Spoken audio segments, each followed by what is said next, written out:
This is what we are. We are.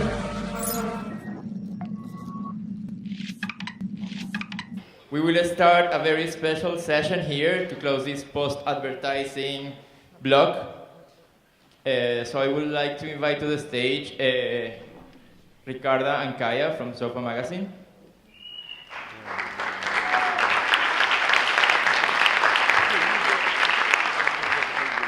Welcome. I'm showing my love in the blue outfit to the stage and to the conference. Gonna merge with this. Thank you. Of course. I just want to, thanks. Thank you for coming all the way from Montreal. Oh yeah. Long trip, isn't it? Yeah. I know, but okay, the stage is yours. Thank you. Enjoy it. Because. Okay, we're gonna make this a bit more comfy because we'll have more girls joining.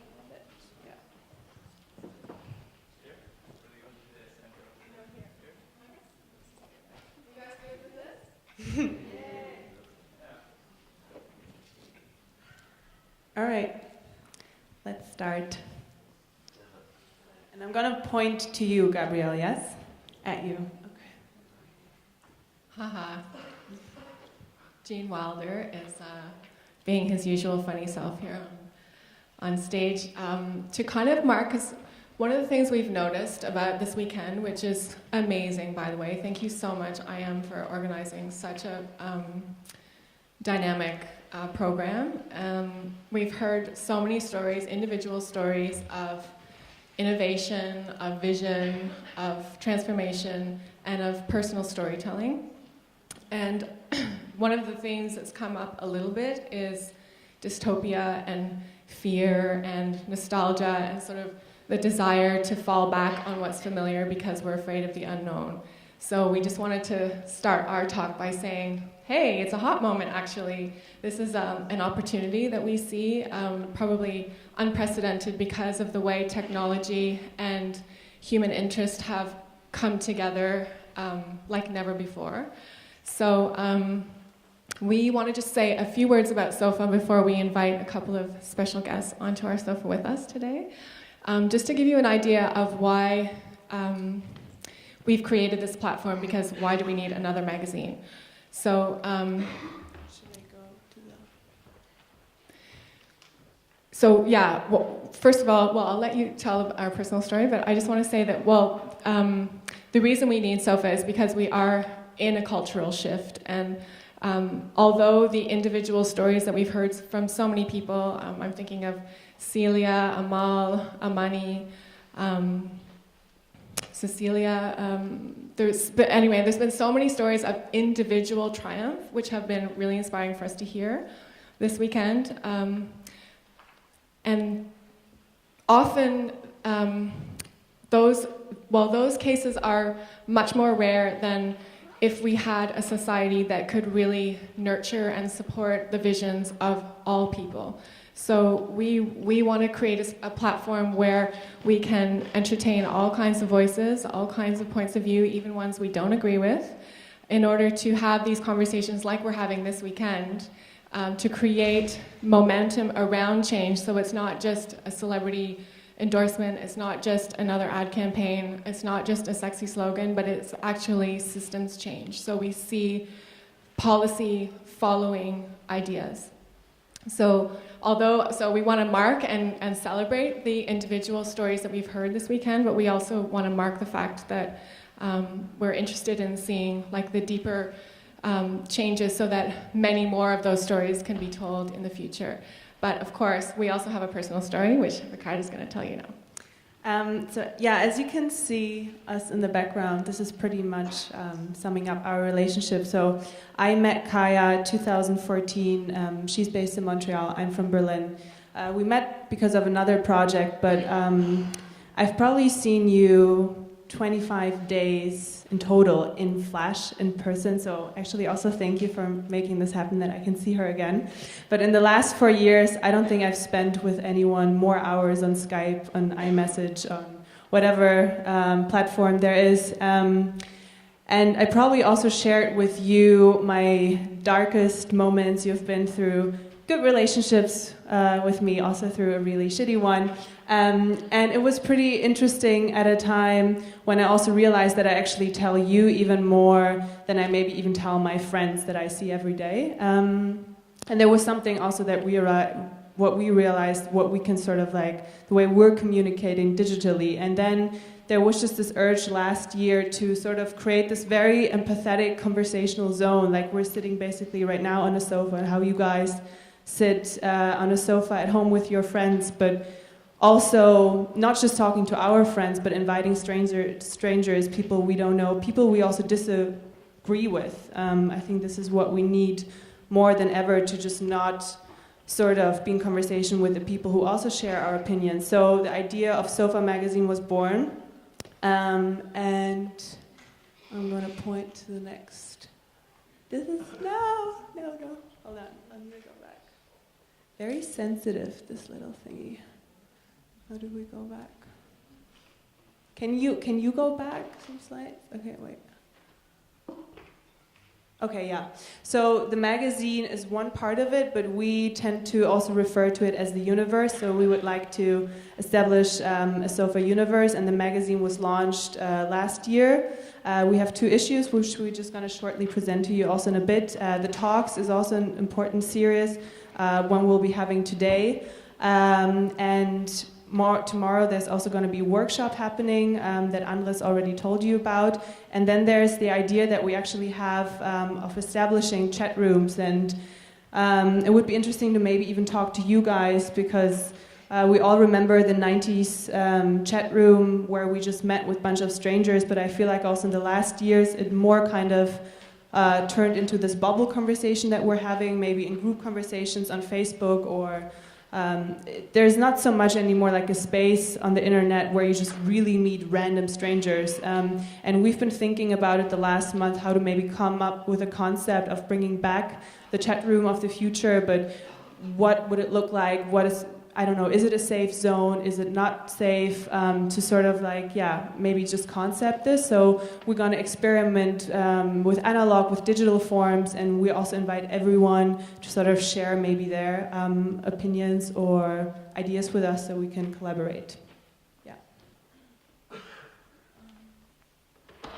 And now, okay, design.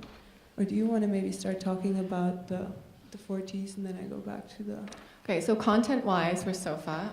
As we said, our personal relationship has always been really open. We don't judge each other. We tell each other everything, and we feel like that's a space. We've even seen lots of hugs happening this weekend. We've seen a lot of people kind of make confessions, or like, it's so much fun. It's so exciting to meet strangers and to be able to have like an intimate conversation that's probably more intimate than Tinder these days, right? Like actually talking about things that matter, values and beliefs and fears and passions and stuff.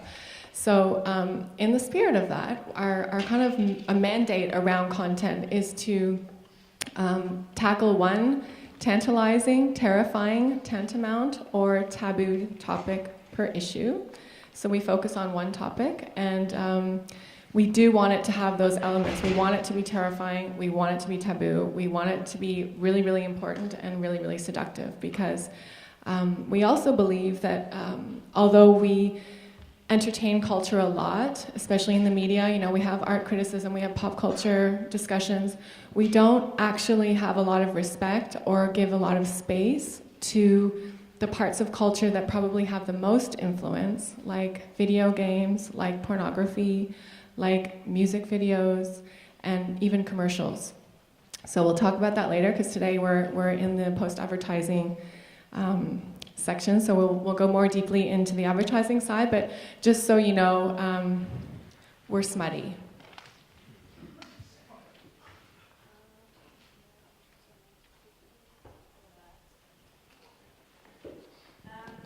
I would like to highlight an important aspect also for us is the design aspect. So I don't know if you guys have seen already Sofa magazine. We're also selling some copies downstairs at the kiosk, but if you look at it, and it's really interesting to bring back one of the words that has been named quite a bunch during this conference is nostalgia. And it has always been sort of referred as this really negative thing when it comes to future discussions.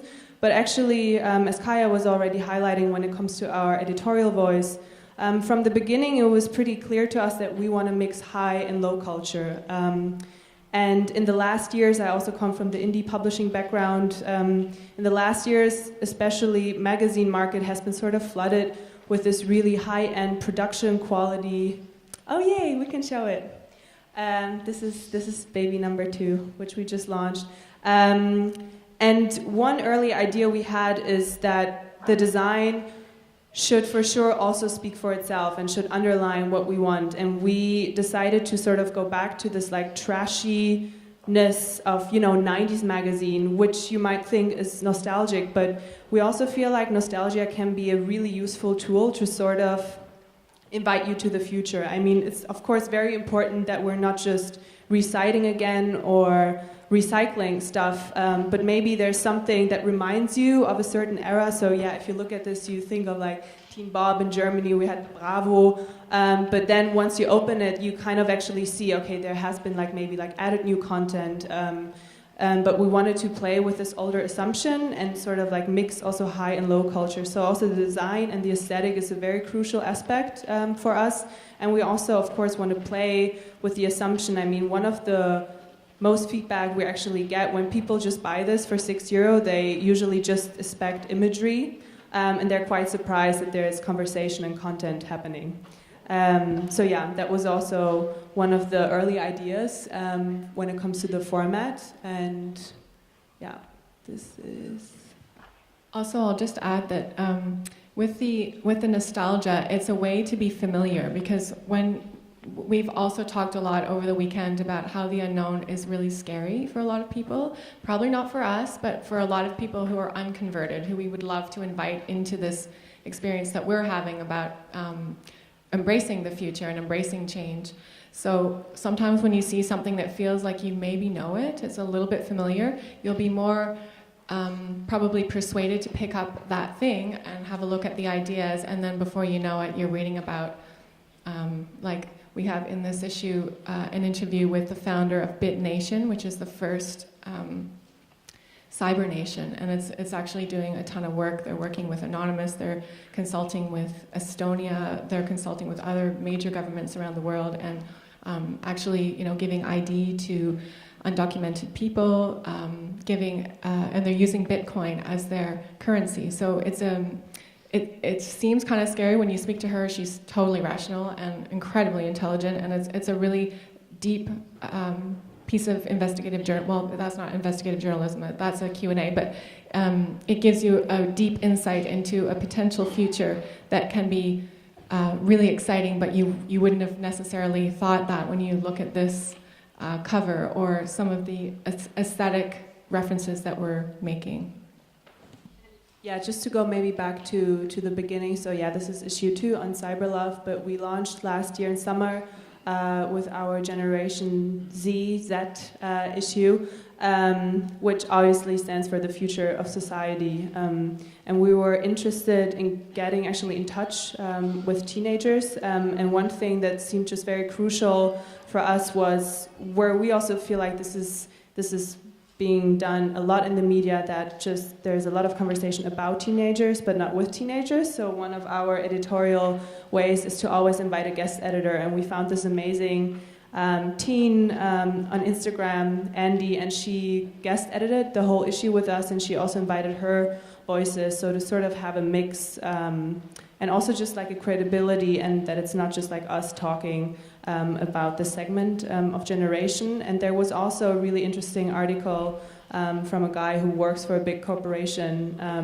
and how he obviously was saying that especially the marketing and the advertisement world, really tends to always put generations in boxes because they obviously need to sell something. We are all familiar with the target groups and just finding adjectives that go then with a generation, and how he obviously was also sort of saying the danger of just putting a society in different sort of segments. So it's a really broad look also on how teenagers are being treated and sort of what they expect from us. as the ones that are a bit older. Okay. I find it funny that technology is the thing that everyone's struggling with here on stage. We're not ready for the future. Okay. Okay, yeah, those are just some slides to kind of show you how wild also design goes, and sort of underlining that we don't want to put anything in like rigid boxes. It's very experimental, just sort of as life is. And yeah, this is. Do you want to say something more about the cyber love issue? Well, cyber love.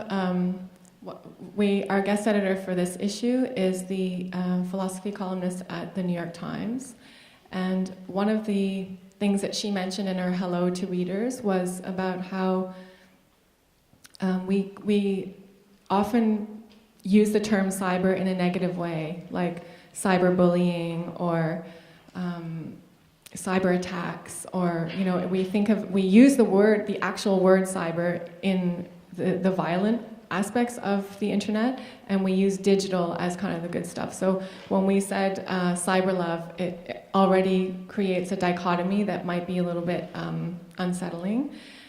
We for sure have an intimate diary in this issue, so a lot of people talk about, like, there's a webcam sex 101 tutorial, things like that, because people do now have long-distance relationships more than ever, and those are really facilitated. Even our relationship is totally facilitated by technology. But again, we also have, a lot of activism in there. We have also new ways to work with digital space and digital colleagues.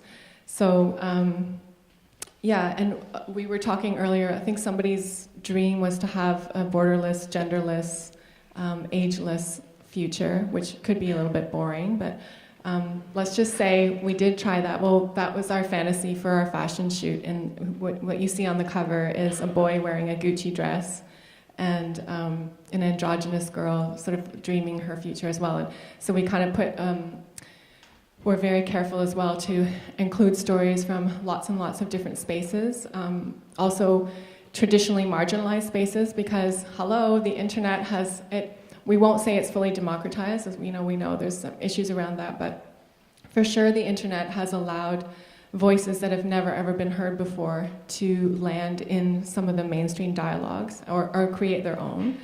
And one of those sectors is youth culture, and funnily enough, last year there was a study that showed that in the US alone, $44 billion were in the hands of Generation Z, so people who are still in their teens, influencing household spending, influencing their friends and their followers to spend. And so they are one of the most sought after consumers, and yet we hardly ever hear from them. So I don't know if you guys know, because we heard that Elisa By Olsen is the youngest fashion editor ever, but she's 17.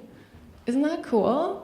And she sat on here and she moderated a panel. She gave an amazing keynote speech yesterday. She is full of ideas and visions and kind of ideas for tomorrow that is actually based in her experience, which is different to the experiences of the people who aren't digital natives, which is one of the things we'll talk about today, because in post-advertising, a lot of people who have the power behind brands, behind companies, are digital natives, and they don't understand the human experiences behind the consumers that they're hoping to seduce to buy their products. So I guess, are we going to seek now into our sofa talk? So we also have prepared. So also the other thing that hasn't been really addressed in this weekend, even though we've kind of seen it floating around because we've heard different kinds of stories from different spaces, but the gender lens, because a girl's experience on the internet is different to a boy's experience on the internet. And in fact, girls have a lot more, as I just said, $44 billion in the US alone is a lot of money to be like holding in your hand. Boys don't have that much power because they're not as naturally social and in organizing followers and groups, and spreading word and setting trends and becoming leaders in what they feel is the thing that they want to follow or they want to be part of or they want to lead. So in that spirit, we're going to invite two fabulous women that you already heard from yesterday who are working in this space and creating a lot of momentum around not just the girl digital voice, but the racialized girl digital voice. And we want to hear from them about how to, so yeah, although this panel, we're calling it Will You Still Heart Me Tomorrow? And it's an ongoing project with Andres that you'll see more of in the future. So our first one is called Can We Cowgirl Capitalism? Let's ask Vanessa and Amani.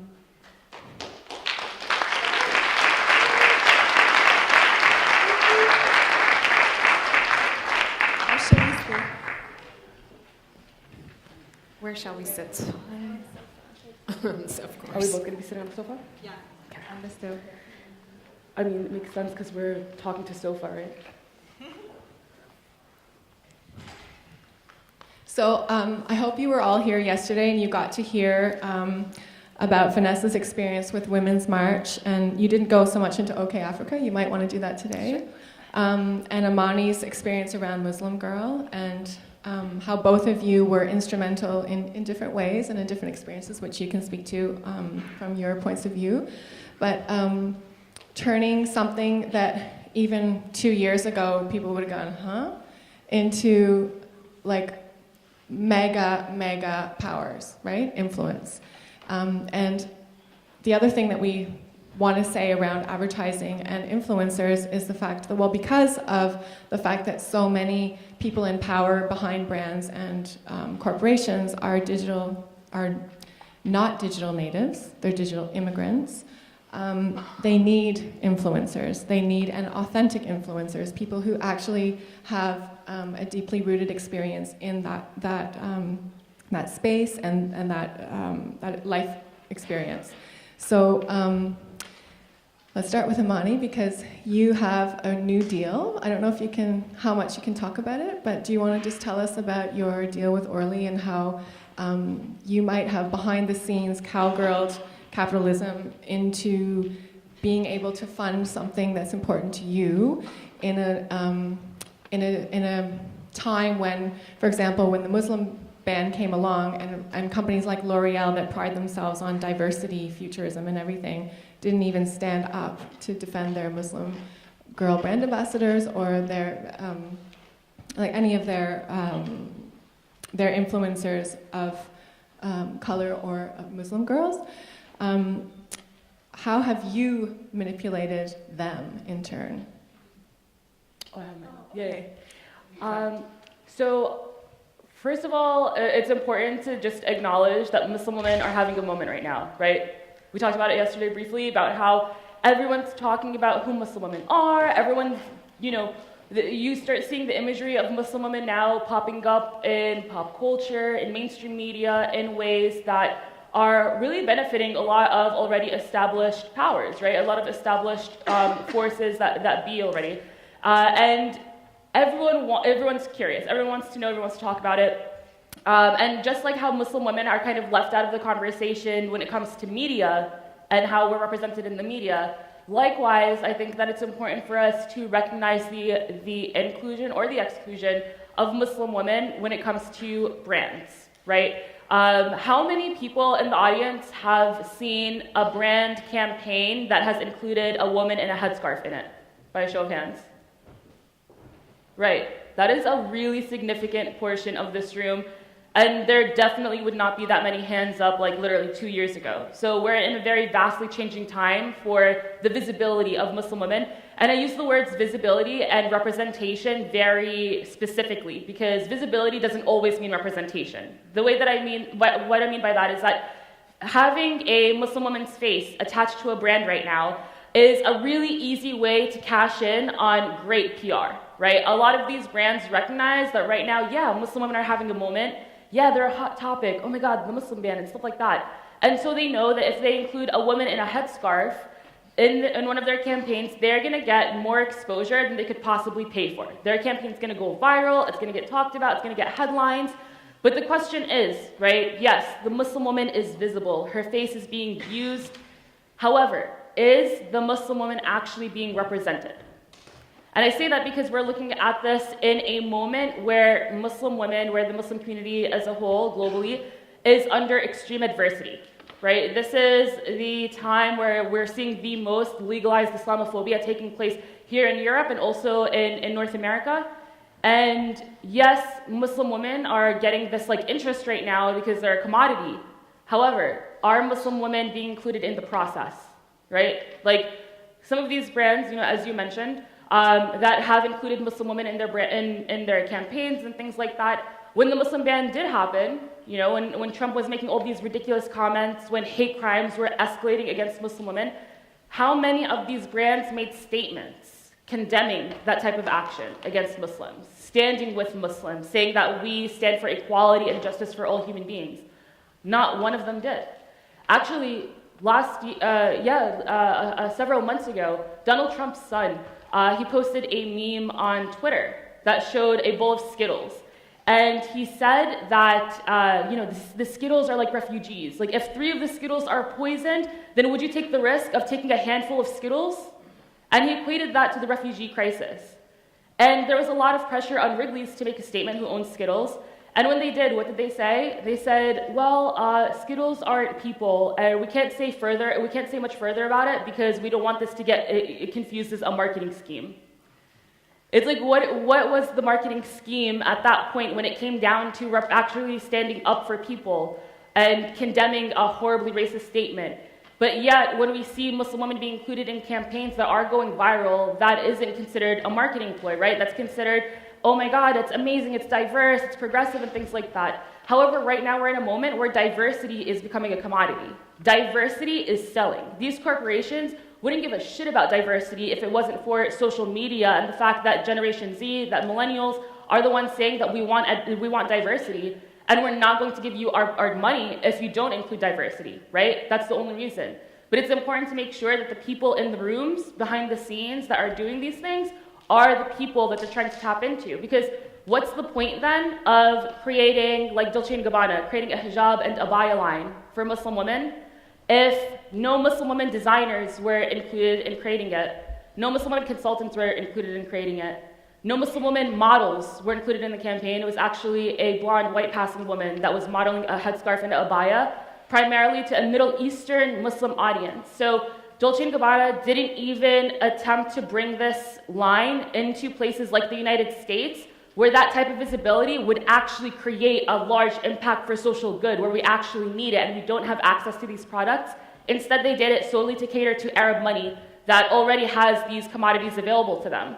So right now, I think that in 2017, we will be facing the question of which brands are actually supporting our communities, which ones are actually trying to empower us, and which ones are exploiting us, which ones are profiting off of the community in a moment when they're being marginalized, in a moment when they're being, profited off of, when they're being turned into tokens, right? And which ones are actually trying to significantly collaborate with, pool up, enable, and empower those communities for greater good. So just tell us quickly what you've done, because you often, when influencers are engaged by brands, they're given a fee to do, a certain amount of postings and a certain amount of public appearances, but that's it. In your case, you did something a little bit different, didn't you? Yeah, so one way that you should include people in the process, right, is one of the issues that I have with some of these different projects catered to Muslim women is the fact that, they take a profit from our community at a time when we are under attack, but they do nothing to give back to our community, right? It doesn't come back to us in any way, and especially when we really need it right now. And I think that Uniqlo, for example, did a really great job of partnering with a Muslim woman fashion designer, Hannah Tajima, to have her take the lead, and also for her to directly reap the benefits of that type of partnership. So for us at Muslim Girl, when we do work with brands, we make sure that we are only working with brands that give us the autonomy to be able to have that type of creative authority on the way that we express ourselves, the way that the direction that the project is taking, and also for us to be able to directly benefit from it as well and bring home that type of opportunity to Muslim women and allow them to benefit from it rather than just the companies and the corporations to benefit from our visibility themselves. Just a quick question on what you also touched on yesterday. I would like to maybe know a bit more about the Getty collaboration that you've done, because I mean, in a way, like stock imagery is always something that we maybe think is funny, but it does reflect so much on how we see societies and how we present things. So was this, maybe you can just highlight, did you approach them? Did they approach you? Was it also like an easy way of telling them, hey, we do have an issue here? Maybe. It's really funny, and I guess this is like a message for everyone in the audience.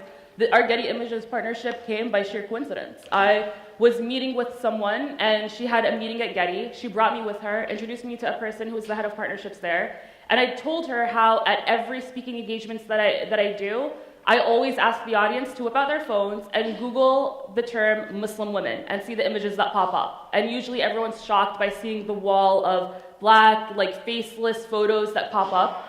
And we both were conversing about it and decided that that shouldn't happen anymore, right? And so Getty wanted to work with us, and they actually gave us complete autonomy over the creative direction. And that's why our project, the way that it empowers Muslim women is that, yes, not only do we get rights from these images whenever they're being used, but also we were able to put a Muslim woman photographer on it, right? She shot this through her eyes, through her lens. All of the models were authentically Muslim women. The girls that wore headscarves actually wear headscarves in their real lives. Like, they're not wearing costumes. The girls that don't wear headscarves in their real lives. What they were doing was hanging out with their friends, working, doing things that they typically do in their own lives. So this is the way that we're able to put Muslim women out there, include them in the process, and make it so that we're taking the lead on the way that we want to be represented, and for us to also be the ones to benefit from it and to seek that empowerment from those opportunities. Maybe on to you, Vanessa. What's interesting about the Women's March, I mean, you were obviously highlighting right now, the whole world or the whole corporate brand is sort of like looking at the Muslim moment. Obviously, feminism in general is already a bit like a step further to that. So this has already like become such a commercial culture. And when you have started, or when you were involved in the Women's March movement, how did it feel? Or somebody's trying to talk to us? What is he trying to say? I don't know. Okay. About the Women's March movement, how did it feel also, obviously, in a time when sort of that whole movement was really... Just say it out loud. Yeah. We have a... Oh, can you... Does it work? Oh, this was the body language that was happening. Okay. Okay. If not, I can give her my mic. Yeah. Is it working? Yeah. I had sat on the microphone, I think. Okay. So maybe you can also just highlight, realizing that big movement also obviously in a time when, the general feminism was already going through like the commercial culture stage. I don't know how it felt, or if it was a problem or if it was not problematic for you. Sorry, I got distracted by the tech issues. So can you just sort of summarize? You want me to talk about... Technology again. Well, in sort of comparison, what Amani was obviously highlighting right now, that sort of, everyone is now looking on the Muslim momentum, and obviously feminism has already like really become like a commercial culture, and how it was for you guys setting that up, that culture movement. I'll say two different things. One is that as we're talking up here, as we're sitting up here, I was thinking like, isn't it interesting that it's always women who are talking about how they're being represented? Like, I feel like I haven't seen men being like, how my culture is represented, how I'm represented, and I think that it comes back to the way that women are used to being looked at and objectified, and representation is part of like the context that we live in. But it's interesting that men don't come up here and say. So that's one. That's because men are the ones being represented, I feel, right? Well, they're the ones, primarily the ones behind do the representing. But I do wonder how men feel if they think about how they're being represented, if they see themselves on stage, if they do, in the media, if they don't. I wonder how they feel. We could ask them. We could ask the audience later. But the second thing I was going to say is in terms of the Women's March and branding and that sort of thing, I think we made a very conscious decision not to take money from corporations, and that would compromise us way too much. And I think that we did have celebrity endorsements, and that was something that I think that, you know, when you talk about the Women's March, it's not that we were ubiquitous, we were not unified in our thinking about things. Everyone felt very differently, and then eventually someone would come to a decision in one way or another, and also it was happening in such real time that we didn't have a process. So it wasn't like, okay, we're going to have this discussion and vote on it and this. So I think decisions got made, but I think that celebrities, so at first it was like, we want to get celebrities involved, and that's obviously something that I'm accustomed to in terms of working in the music industry for so long with OK Africa. But ultimately, we didn't need to pull celebrities in because they were clamoring to get in.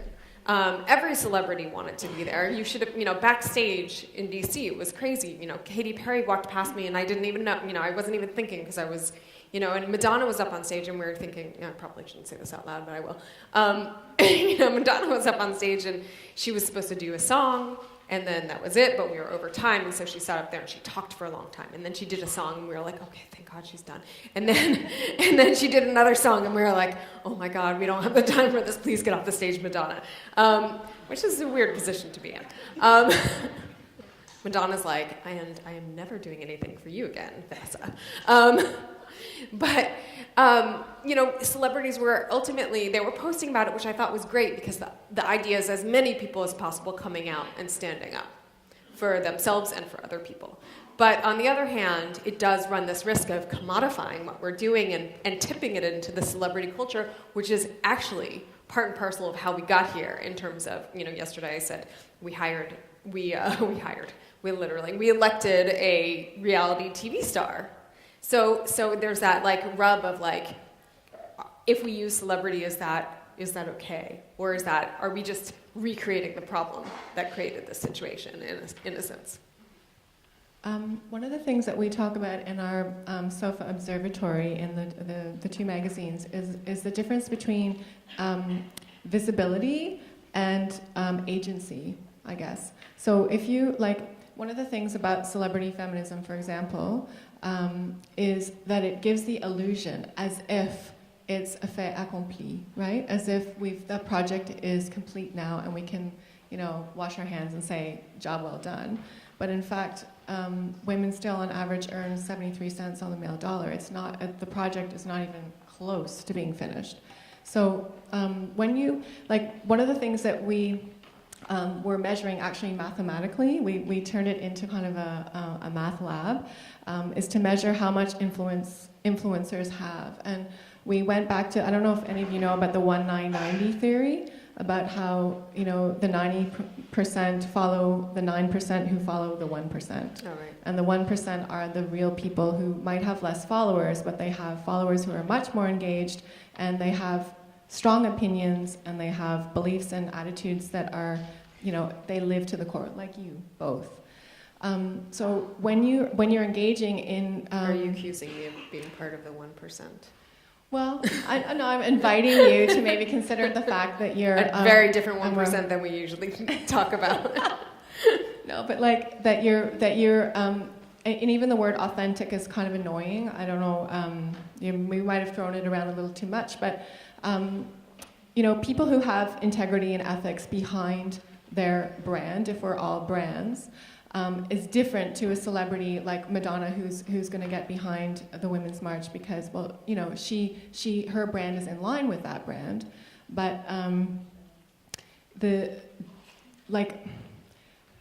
I guess the question that we want to know from your experiences, both of you, as authentic influencers who are working in a way where you're able to ask brands to actually come behind you. The other question we'll ask you is also about your own merchandise at Women's March. But with you, for example, with Orly and with the Getty and the other collaborations you're making, you're actually asking the brand to come behind you more than just paying you to be their kind of hustler, right? You're saying, no, this is a new kind of deal, and maybe in doing that, you're setting a new standard for how influencers can have influence over brands instead of always being there. Yeah, 100%. That's the whole point, right? Is that not only do we want to change the story, but we want to change the culture around the way that Muslim women are spoken about, the way that we're represented. One of my favorite parts about Muslim Women's Day, right, where we had all of these media brands involved and backing our campaign, was the fact that we were able to really influence the stories themselves. So we actually worked directly with these journalists, these media brands, these writers, to develop the story ideas that they would be pushing out for Muslim Women's Day. And we dedicated a lot of time to one-on-one consulting with them on those stories so that we're able to say, like, maybe this shouldn't be focused on that. Like, for example, one of the stories was about, we want to do an article about the beauty secrets of Muslim women.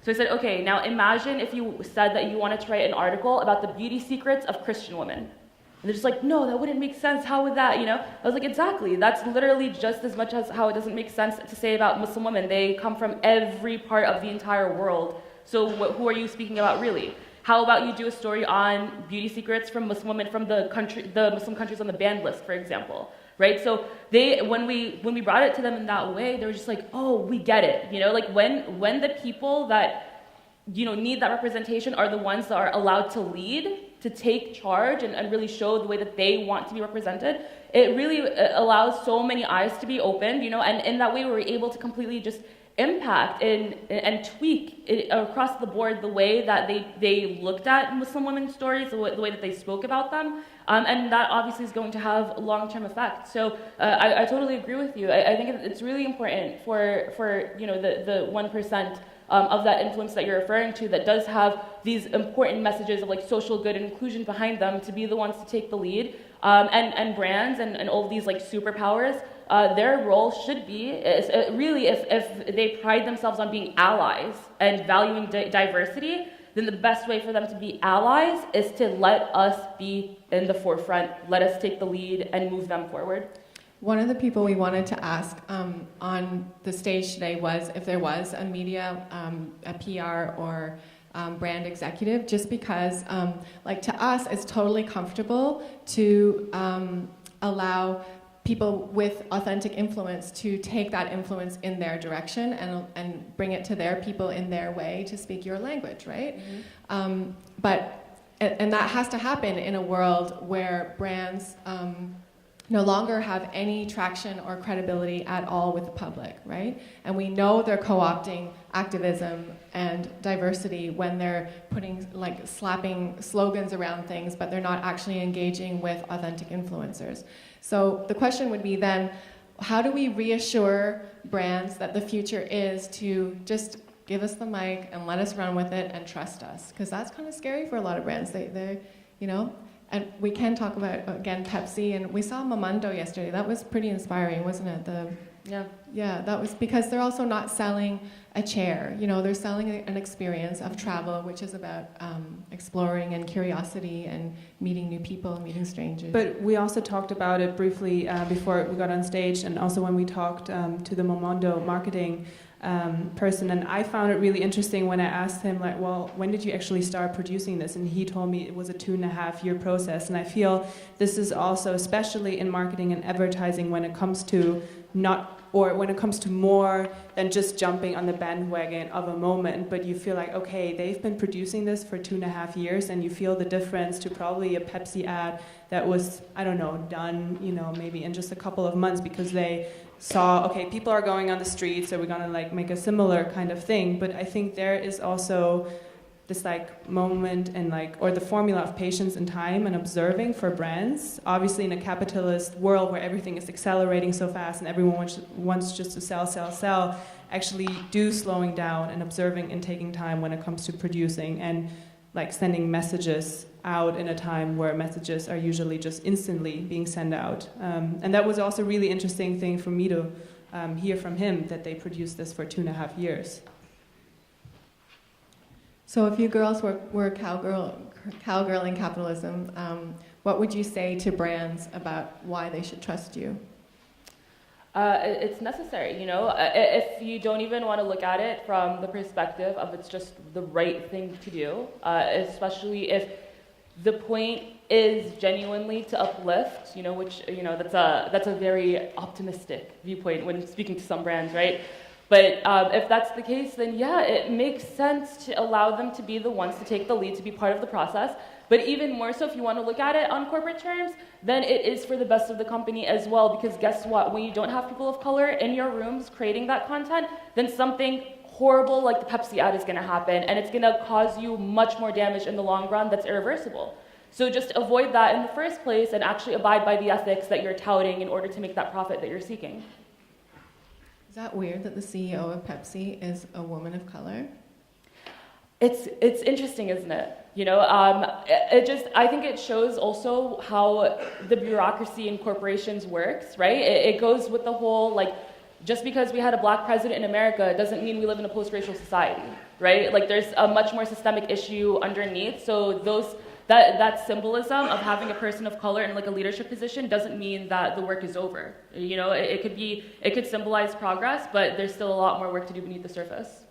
And do you think by having like image banks at Getty and having influencers out there spreading the language of change through branding is actually an opportunity where capitalism can step up, maybe for the first time in history, to be part of change making that's humanistic? Absolutely. Absolutely. I think it's the future. Like, I wholeheartedly believe that brands are in such an opportune position to take the lead in creating social good, you know? Like, if we were to have the adult chain Gabbana line for hijabs and gabayas in America, what incredible visibility, what incredible service would that do to uplifting Muslim women as part of the fabric of society, to show that a fashion house like that cares about us too, right?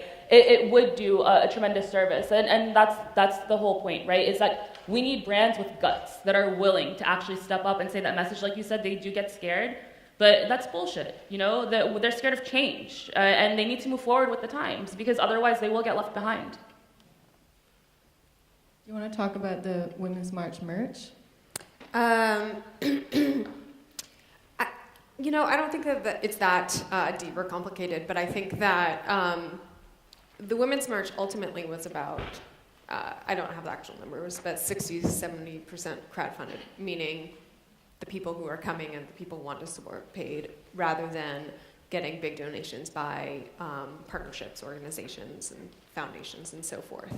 And I think that there was merchandise, but it was literally a logo slapped on a shirt or a logo slapped on a bag. And I think that people knew that it was there, they were there to represent, and it wasn't about the actual piece of clothing or actual bag.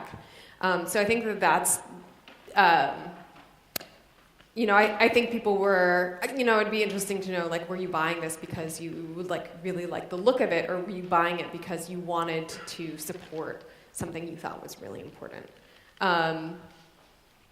But I think that moving forward, you know, again, I want to be really clear, like the Women's March has a lot of things are growing out of it, and some people may go on with the brand of the Women's March.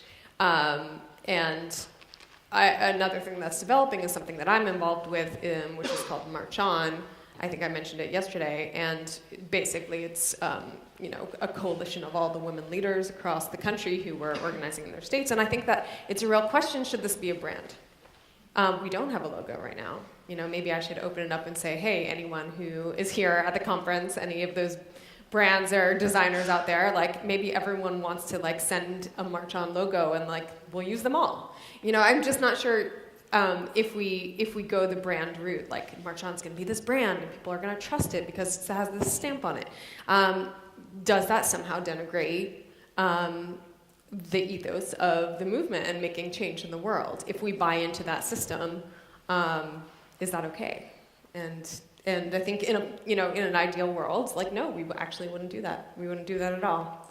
But part of me is like, revolutionary, like, let's burn it all down. And, part of me is like, well, I like having an iPhone, and I like, being able to get, like, my medications and being able to, like, receive mail by the government. So I don't actually want to burn it all down. So let's see what we can do with, like, incrementally moving this thing over to where it should be. So I'm of two minds about it, I guess is what I'm saying. I think you brought up a really good point about, how you throw a logo onto something, because I think that also comes a lot with, like, the influence that brands, like the authentic ones that we're referring to right now, how they are able to kind of, like, spread their influence outwards to these, like, corporate superpowers and whatnot. Because, like, with Muslim Girl, for example, a lot of the partnerships that we do get is so that they are able to use our name to say, it's like a stamp of approval. It's like, yeah, Muslim Girl worked with us on this. So that means it is good, it's kosher, it's halal, it's good, like, no problems here.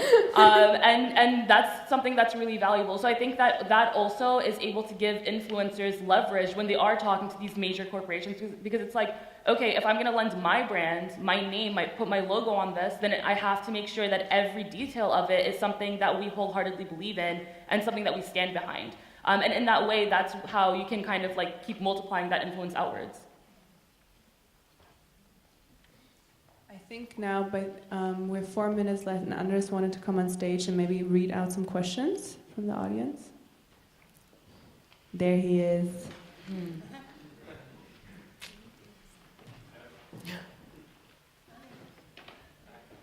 What's up? Messages, instant.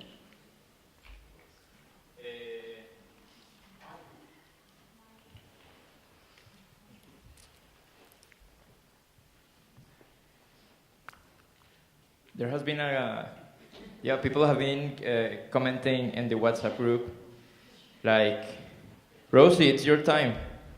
Yes, Amani.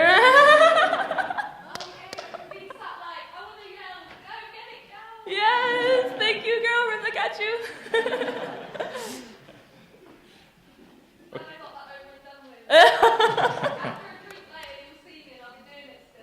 All right, I'll make sure to find you. Okay, Joan is asking, what do you think about influencers? There has been, like, a kind of conversation here about the influencers, like a buzzword. Like, some people are done with the influencer thing. What do you think about the concept of influencers? And well, I think we also looked at it in our first issue, and this, like, kind of formula we invented when we just really did a pretty basic formula by just dividing or looking, okay, how many followers do you have? How many likes do you actually though get, and then just taking that percentage. And then sometimes it was really surprising that maybe somebody who has like 300 followers has a way higher percentage of engagement or liking than somebody who has like 6 million followers. But I guess what really happened like in the last years in the marketing advertising world, that the terms influence and reach got totally messed up. And obviously, yeah, you are obviously reaching more people if you're endorsing somebody or paying someone who has 6 million followers, but that doesn't equal influence. So I think influence does not mean reach, and I think this is a really important thing that we have to consider in this conversation. Can I just say that's always been an insecurity of mine, because I only recently started getting called an influencer. I don't consider myself an influencer, but I guess you have a blue tick. How did you get that? The blue tick? Mm-hmm. I don't know. I woke up one morning and it was there. Woo! I was like, this feels different. Life on the other side of the blue check mark is different. It is much greener on the other side. Do you guys know what the blue check is? No, but that actually has always been an insecurity of mine, because when you think about influencers and you think about social media, it always comes down to the numbers, right? And it's like everyone compares, everyone like whatever. And for me, I was just like getting all these opportunities. I was like, wait, but my follower count is a fraction of some of these other influencers in these spaces, right? So I was like, am I worth like, you know, talking about these things or like whatever? But that's the thing that I had to like recognize, is like the numbers don't represent the influence. Like you could be literally permeating an industry and people might not even know your name. Like you might be behind the curtains, you know? So yeah, that's a really great point. The other thing about influencers is that we see it, especially if brands understand that, especially as youth culture. And I was saying earlier to your film crew about how there's been some recent research about some of the differences between Generation Z and Generation Y. And so Generation Z is the latest, the teens of today. And one of them is the fact that Generation Y grew up, or their first experience of technology was a flip phone, whereas Generation Z's first experience of technology is, a touch screen, which is a really, really different way of interacting with your device, because in the Generation Z case, there's a direct sort of fluid interface between thoughts and expression. So already their whole makeup, we should ask, is Elisa still here? Elisa? Yeah. Maybe you can tell us about your experience as Generation Z. Oh no, Elise. Different one. But I did mean to mention you though, Eliza, because you were one of the speakers yesterday whose story was super inspiring, because you were coming from a space of, coming into mainstream dialogue, but, through the internet and the accessibility that people now have to your voice and your vision is really, really inspiring.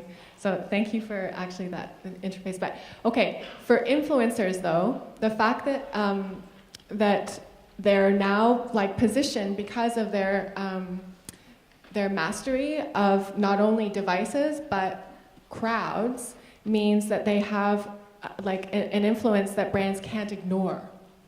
And that's exciting. So we see it as an opportunity. So, there's different ways to define influencers, and influencers that we feel are influential or not, or that we want to follow or not. But the fact that influencers now have weapons against capitalism is so exciting, right? Yeah, 100%.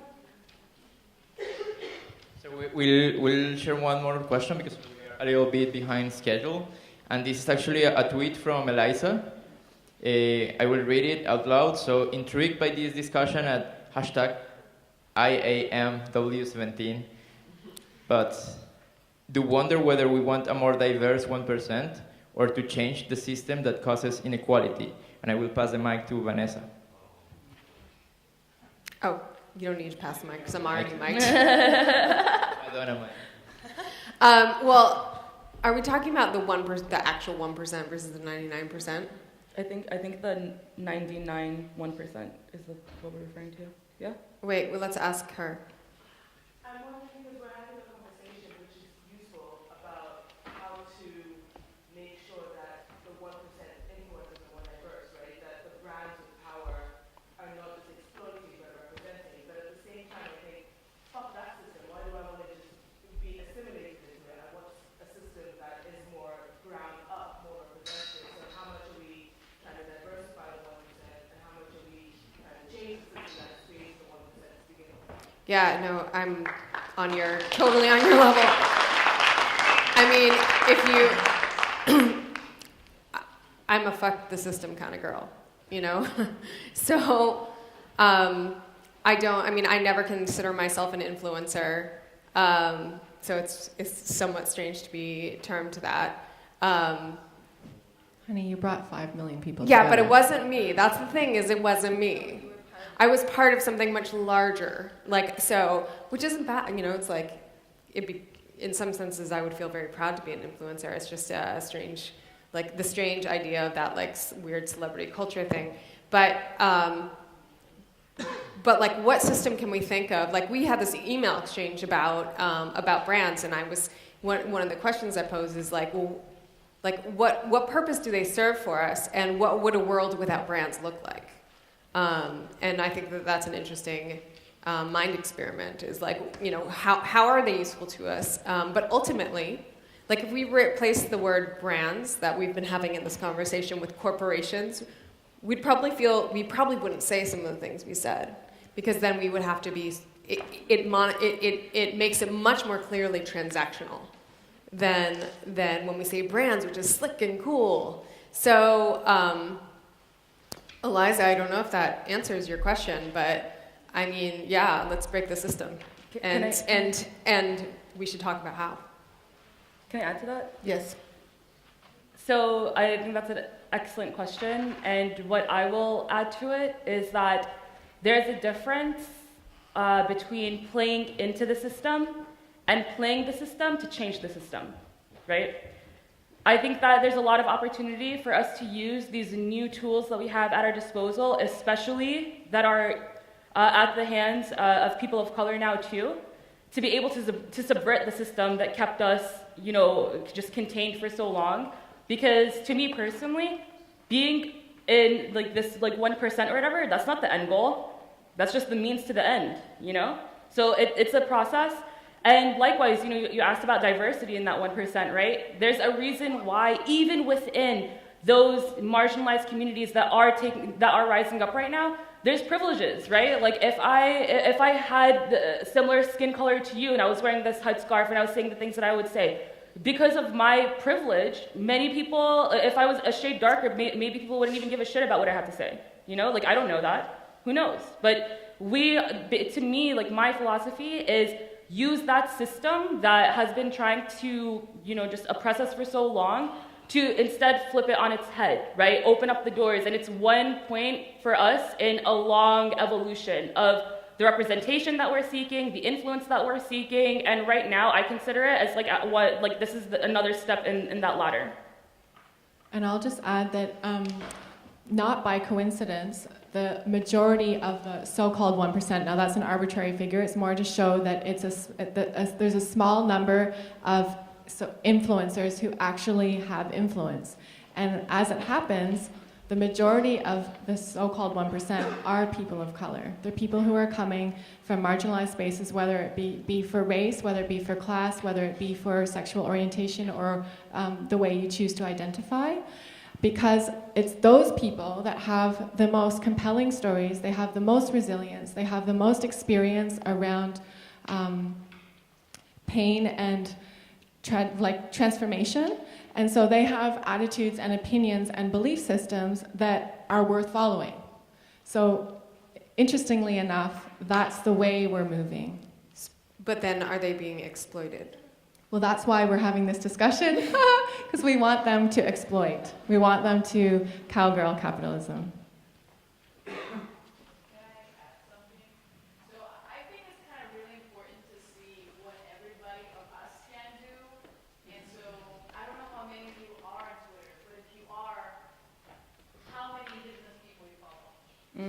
How many people of color you follow? Mm-hmm. It was a massive scandal when they saw that Elon Musk follows only 2 females on Twitter.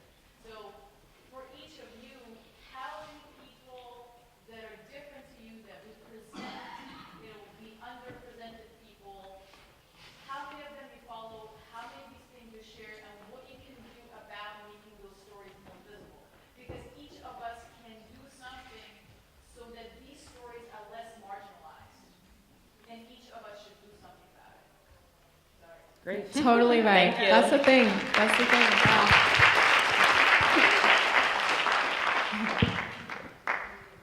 I invite you to continue this conversation in the bar, in the terrace. Thanks a lot for this amazing first Will You Still Love Me Tomorrow session. Love it. In randomness, we trust.